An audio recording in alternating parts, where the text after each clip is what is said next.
పితామహ తల్లిదండ్రులారా, సభ్య మహాజనులారా, నా క్షేమం కోరి పలికిన మీ అందరికీ నేను కృతజ్ఞతుడను.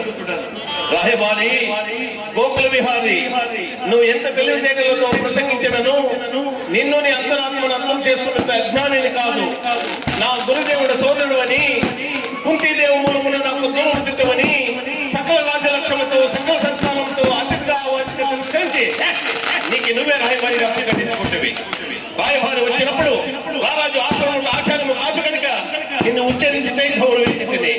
రాయబారిగా వచ్చిన వాడు పంపిన వారు మఠలు ప్రకటింపక, ఆ పైన మా అభిమతలు గ్రహింపక ఇంత ప్రియులుగా ప్రవర్తించినవి. ఇప్పుడు నేను సందు వడపడినట్లు, దాయాదులకి పాలు పంచించినట్లా, లేక నువ్వు వందిగా వండించిన వాళ్ళ బలపక్షమాలకి బెదిరించినట్లా.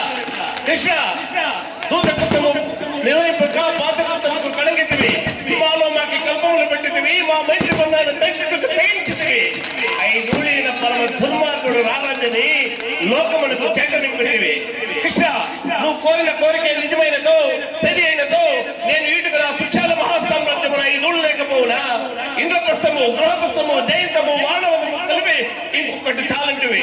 నాకున్నది నాకు లేనది ఆ నగరంలో నేను ఇతరులకు దానమిచ్చినది ఇప్పుడు నేను ఎట్ల కట్ట పెట్టగలను? ఇది సాధ్యమా? సన్నింపటకు మార్గమా? కృష్ణ, ఇది కాక నా పిన్న తండ్రి కుమారుడికి భాగం ఏమంటివి? ఎవడు నాకు పిన్న తండ్రి? ఇంద్రుడా, యముడా, వాయువా, శనిదేవతల శతశృంగ పర్వతములకి పుట్టిన కౌతలకి భాగం ఇచ్చి నన్ను శృంగభావంతులు కామంటివా? Thank you.